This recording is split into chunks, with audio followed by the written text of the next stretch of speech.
प्यारे दोस्तों, सीईटी का जो पिछला पेपर है दोस्तों, वो आपके 4 पेपर हुए थे। स्नातक स्तर की मैं बात करूं तो 2 मैंने करवा दिए हैं, दो दो वीडियो करके। और उसके बाद तीसरा जो चरण है दोस्तों, तीसरी जो पारी है वो आज आपके सामने डिस्कस होगी। पूरा देखना वीडियो को, पूरा पैसेंस बना के देखना। एक पेपर और बचता है, उसके बाद वो सारे हमारे जो स्नातक स्तर वाले कंप्लीट जो है वो हो जाएंगे। उसके बाद बात बचती है 10+2 की, वो अलग से मैटर है। ठीक है, तो साथियों, राजस्थान चयन कर्मचारी बोर्ड के द्वारा एग्ज़ाम डेट दोनों की घोषित हो चुकी है। परीक्षा आपके जल्द ही है। आप की तैयारी भी मतलब और हो चुकी है अच्छे से। और ये पेपर 8 जनवरी 2023 का प्रश्न पत्र है। किस तरीके से एग्ज़ाम्स के अंदर प्रश्न पूछे गए थे और आने वाला एग्ज़ाम है उसके अंदर किस तरीके से प्रश्न पूछा जा सकता है, आप अपनी एक हिसाब से अगर देखा जाए तो तैयारी है उसको मजबूत कर सकते हैं। आप अपना आंकलन जो है वो कर सकते हैं। तो आइए साथियों, ज़्यादा वक्त को ख़राब नहीं करेंगे। जो विद्यार्थी हमारे इस यूट्यूब चैनल पर पहली बार आए हैं, चैनल को सब्सक्राइब जरूर कर लेना दोस्तों। और फेसबुक पेज पर इस वीडियो को देख रहे हैं तो फेसबुक पेज को भी फॉलो कर लीजिएगा। और इसके साथ साथ दोस्तों टेलीग्राम, और जो विद्यार्थी व्हाट्सअप से नहीं जुड़े हैं तो टेलीग्राम से जुड़ जाइएगा। और इस व्हाट्सअप नंबर पे मुझे अपना शुभ नाम और सिटी सेंड कर दीजिएगा, आपका नंबर जो है वो सेव कर लिया जाएगा। और एक प्यारा सा कमेंट भी आप कर देना। चलिए साथियों, आइए आज का पहला प्रश्न आपकी मोबाइल स्क्रीन पे रहेगा दोस्तों। पहला प्रश्न ये रहा कि निम्नलिखित में से कौन सा युग्म राजनीतिक कार्यकर्ता संबंधित रियासत राज्य सुमेलित नहीं है। पहला ऑप्शन मिठालाल व्यास जैसलमेर, भूपेंद्र नाथ त्रिवेदी करौली से थे, ये कोटा से कैसे आ जाते हैं, यानी यही आपका करेक्ट आंसर हो जाएगा। किशनलाल सोनी बिल्कुल भरतपुर से है, और पंडित हरिनारायण शर्मा ये आपके अलवर से है। इसमें तो कोई दो राय नहीं, लेकिन ये आपके बिल्कुल गलत हो जाता है। तो यही कथन आपका एकदम सही है। इसका राइट आंसर भूपेंद्र नाथ त्रिवेदी, जो कि कोटा से नहीं है। उसके बाद नीचे दिए गए जो कथन हैं उनको देखना है आपको। यहाँ से देखिएगा क्या कहा इस कथन के अंदर, कि नीचे दिए गए 2 कथन दिए गए हैं। एक को अभिकथन ए और दूसरे के कारण, यानी कथन और कारण वाला प्रश्न है। लेकिन समझो कथन और कारण है क्या। देखो, दादा भाई नौरोजी ने लंदन में ईस्ट इंडिया कंपनी एसोसिएशन की स्थापना की थी। बिल्कुल एकदम एक्यूरेट बात है। ध्यान देना कि दादा भाई नौरोजी जो है, इन्होंने ये स्थापना की थी लंदन के अंदर। ठीक है, ईस्ट इंडिया कंपनी की। ठीक है, वह ब्रिटिश जनमत को प्रभावित करना चाहते थे। हाँ बिल्कुल, ये बात भी सत्य है। यानी दोनों कथन सत्य है, तो ये तो नहीं है, ये भी नहीं है। सी और डी में देखा जाए, लेकिन आर ए की सही व्याख्या करता है। आर जो है ए की सही व्याख्या करता है। वह ब्रिटिश जनमत को प्रभावित करना चाहते थे ईस्ट इंडिया कंपनी की स्थापना लंदन में करके। तो कहीं ना कहीं ये फिर करेक्ट आंसर रहेगा, क्योंकि व्याख्या तो कर रहा है। चलिए आगे देखिएगा।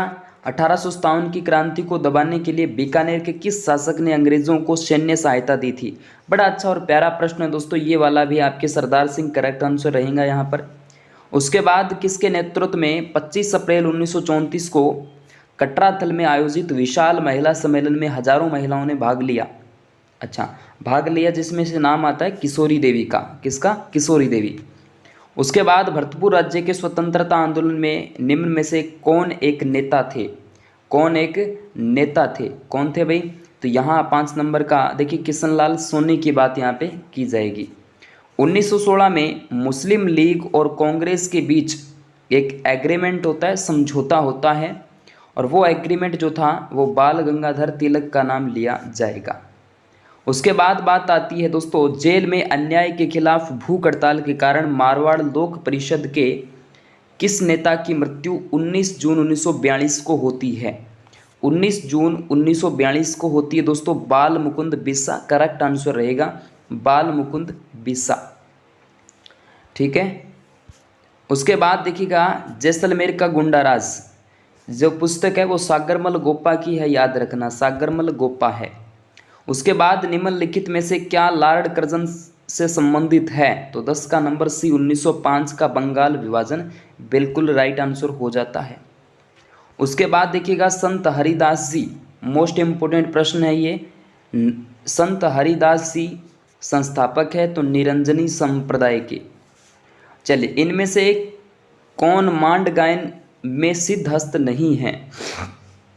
देखो, मांड गायिका की जब भी बात करते हैं तो गौरी गई MBA करने, ये एक ट्रिक आती है, वैसे पॉपुलर ट्रिक है, लेकिन गुलाबो का नाम इसके अंदर नहीं शामिल किया जा सकता है, तो सी गुलाबो यहाँ पे करेक्ट रहेगी। गुलाबो कालबेलिया जो कि नृत्यांगना है, न कि मांड गायिका।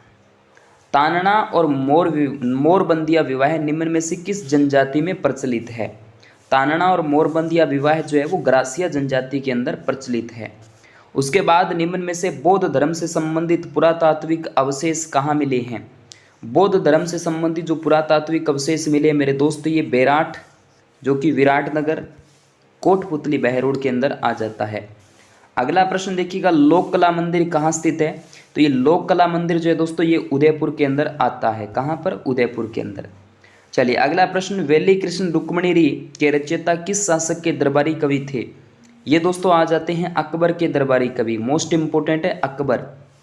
अगला प्रश्न आपके सामने है कि गोपाल सैनी का संबंध राजस्थान की किस हस्तकला से है? गोपाल सैनी की जब भी मैं बात करूंगा दोस्तों, इनका संबंध ब्लू पोटरी से आ जाता है। चलिए, राजस्थान की पहली जनजाति बालक हॉकी अकादमी जो है दोस्तों ये कहाँ स्थापित की जाती है? जनजाति क्षेत्र की जब भी मैं बात करूंगा दोस्तों तो उदयपुर का नाम लिया जाता है। करंट अफेयर का वैसे क्वेश्चन था ये। उसके बाद कर्नल जेम्स टोड के अनुसार मीणाओं का मूल स्थान निम्न में से कौन सा था? मीणाओं का मूल स्थान आपसे पूछा है दोस्तों, ये कालीखो है, पर्वतमाला आ जाता है। बारडोली कोटा के शिव मंदिर का निर्माण किसने करवाया मेरे लाडले विद्यार्थियों? ये दोस्तों निर्माण जो है वो मिहिर कुल के द्वारा करवाया जाता है। बारडोली जो कोटा के शिव मंदिर है। अगला प्रश्न देखिएगा, इला ने देणी आलनी हालरिये हुलराय पूत सिखावे पालने मरण बढ़ाई माए। उपयुक्त जो पंक्तियां हैं किस ग्रंथ से ली गई है? तो दोस्तों ये जो है वो आपके वीर सतसई से ली गई है। वीर सतसई और वंश भास्कर जो सूर्यमल मिश्रण की है ये। आइए, अगला प्रश्न आपके सामने है, सुमेलित करने वालों से संबंधित लिया गया है दोस्तों, और सुमेलित यहाँ आपको मैं करवा देता हूँ। बिल्कुल, गोगाजी का संबंध ददरेवा से आ जाता है, 1 नंबर का दूसरा हो जाता है। 1 नंबर का दूसरा मतलब ये बी करेक्ट हो जाएगा। पाबू जी का संबंध कोल्लू गांव से है जो कि फलोदी ज़िले के अंदर आता है, और यहाँ सांथू गांव का संबंध फत्ताजी से है, और ये दोस्तों हड़बू जी का बुंडेल से रहेगा। बाकी आप मिलान कर लेना, बी नंबर यहाँ पे करेक्ट आंसर हो जाता है। ठीक है, चलिए अगला प्रश्न आपके सामने है कि कौन सा पशु मेला सुमेलित नहीं है? देखो, चंद्रभागा पशु मेला झालरापाटन झालावाड़ कार्तिक पूर्णिमा को लगता है, एक्यूरेट बात है। गोगामेड़ी पशु मेला दोस्तों अभी चल ही रहा है, कोई दिक्कत वाली बात भी नहीं है। शिवरात्रि पशु मेला ये करौली में भरता है, न कि सवाई माधोपुर में, तो यही आपका करेक्ट है। और रामदेव पशु मेला मानासर नागौर में भरता है, ये एकदम एक्यूरेट है, तो यानी सी आपका करेक्ट है। किस ग्रंथ ने अपने ग्रंथों का नाम बीकानेर के महाराजा अनूप सिंह के नाम पर रखा था? ये हिस्ट्री का एक खतरनाक प्रश्न है दोस्तों, आपके सामने तगड़ा प्रश्न है, और वो आपके आली आ जाता है दोस्तों, भाव भट्ट का नाम लिया जाएगा। किसका? तो भाव भट्ट का नाम लिया जाएगा। उसके बाद निम्न में से कौन सा कथन कालीबंगा सभ्यता के विषय में सही नहीं है? अच्छा, कालीबंगा विषय के संबंध में सही नहीं पूछा है, तो दोस्तों यहाँ देखिएगा, कालीबंगा से ऊंट की हड्डियों के साक्ष्य मिले हैं। कालीबंगा के प्रथम अंकित किए गए भूकंप के साक्ष्य मिले हैं। जी बिल्कुल मिले हैं। कालीबंगा की खोज एक 41वें इंडोलॉजिस्ट लुइगी पियोटेरिटोसी ने की थी। प्राक हड़प्पा अग्निवेदिकाओं के साक्ष्य मिले, बात तो सारी सही आ रही है, लेकिन थोड़ा सा मुझे डाउट में इस क्वेश्चन को रखना पड़ेगा, खुद ही भी कंफ्यूज बैठे हैं इस क्वेश्चन के अंदर।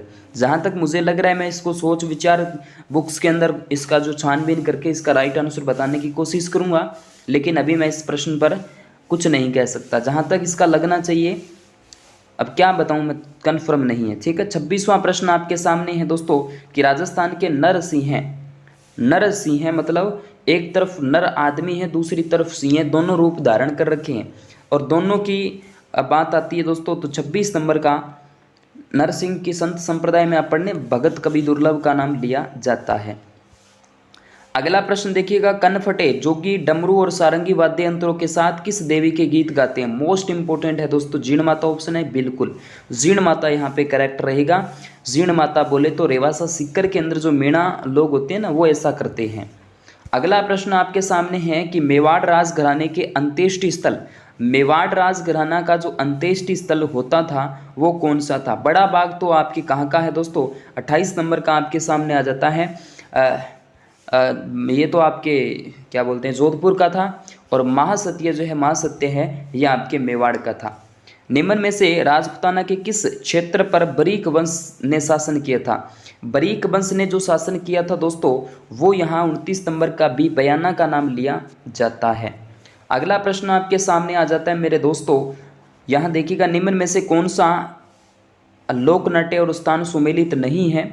30 नंबर की जब भी बात करेंगे दोस्तों यहाँ पर नौटंकी भरतपुर और अलवर की बिल्कुल ठीक बात है, धौलपुर भी है। तमाशा जयपुर का है। तुर्रा कलंगी ख्याल मारवाड़ की नहीं, ये आपकी आ जाती है नागौर का क्षेत्र है। और रम्मत बीकानेर और जैसलमेर ठीक बात है, तो यहाँ आपका सी बिल्कुल करेक्ट आंसर आ जाता है। उसके बाद ओगणियाँ अंगोटिया सुरलिया आभूषण पहने जाते हैं। 31 नंबर का सी कानों के अंदर पहने जाते हैं, एक्यूरेट प्रश्न है। उसके बाद महाराणा प्रताप ने चावंड को अपनी राजधानी कब बनाया था? तो दोस्तों ये 1958 के अंदर बनाया था। अगला प्रश्न आपके सामने है कि आभानेरी तथा राजौरगढ़ के कालात्मक वैभव किस काल से संबंधित है? तो ये दोस्तों आपके सामने है, आपके बता देता हूँ, एक गुर्जर प्रतिहार के काल में माने जाते हैं। अगला प्रश्न, हमीर हट नाम का जो ग्रंथ था उसके किसने लिखा था? तो हमीर हट को दोस्तों लिखने वाले चंद्रशेखर थे। उसके बाद सुमेलित करना है दोस्तों लड़े जाने वाले जो वर्ष के अनुसार जो आखिरी समय तक जो क्रम था मेरे दोस्तों, यहाँ आप देख सकते हैं 35 नंबर का जो पहला सारंगपुर का युद्ध पहले लड़ा जाता है, उसके बाद गागरोन का है, उसके बाद बयाना का है और मालवी का युद्ध मालवा का। ठीक है, तो यहाँ आपका बी करेक्ट आंसर है। 2 1 3 4 यहाँ पे रहेगा करेक्ट। अगला प्रश्न आपके सामने है दोस्तों कि प्रथम उदय उत्कर्ष डबल फेकर वातानुकूलित यात्री एक्सप्रेस ट्रेन किसके बीच चलित है? किसके बीच चलती है दोस्तों? 36 नंबर का यहाँ आप करेक्ट आंसर बेंगलुरु से कोयम्बटूर कह सकते हैं, तो बी यहाँ करेक्ट आंसर रहेगा। उसके बाद मलाजखंड किस खनिज उत्पादन से संबंधित है? तो ये दोस्तों आपका तांबा उत्पादन के लिए। राष्ट्रीय कृषि एवं ग्रामीण विकास बैंक नाबार्ड की जो स्थापना हुई थी वो किसके कब हुई थी दोस्तों? किसके क्या कब होती है? तो यहाँ आप इसकी जो स्थापना है वो यहाँ आप 12 जुलाई 1982 कर सकते हैं। कई बार ये रिपीट होने वाला प्रश्न आपके सामने था। उसके बाद निम्नलिखित में से कौन सा राज्य कोयला क्षेत्र सही सुमेलित है? तो यहाँ है की बात आई है दोस्तों, तो ओडिशा यानी संबलपुर का नाम लिया जाएगा। अगला प्रश्न देखिएगा, भारत में कॉफ़ी उत्पादक राज्यों का निम्नलिखित में से सही घटता हुआ क्रम कौन सा पूछा है आपसे? तो यहाँ आप कर्नाटक, केरल, तमिलनाडु, आंध्र प्रदेश कर सकते हैं। कर्नाटक, केरल, तमिलनाडु, आंध्र प्रदेश बिल्कुल करेक्ट रहेगा। वेंदाथांगल पक्षी अभयारण्य तमिलनाडु करेक्ट रहेगा। अगस्त 2022 की स्थिति के अनुसार भारत में कितनी आर्द्र जो भूमियां हैं वो घोषित है? तो दोस्तों वो आ जाती है 75। पश्चिमी घाट के बीच पश्चिमी ढालों पर किस प्रकार के वन पाए जाते हैं? 43 नंबर का उष्ण कटिबंधीय सदाबहार वन जो है वो पाए जाते हैं। उसके बाद भारत के किस राज्य में पवन ऊर्जा का सर्वाधिक क्षमता विद्यमान है? पवन ऊर्जा की जब भी बात करेंगे दोस्तों तो ये आपकी गुजरात करेक्ट आंसर रहेगा। अगला प्रश्न, सलाल परियोजना किस नदी पर स्थित है? सलाल परियोजना मोस्ट इंपोर्टेंट प्रश्न आपके बीच में है, चेनाब नदी करेक्ट रहेगा। अगला प्रश्न, रातानाडा हवाई अड्डा अपनी सेवाएं उपलब्ध करवाता है दोस्तों 46 का ए जोधपुर को उपलब्ध करवाता है। ठीक है, और भी प्रश्न हम कर लेंगे।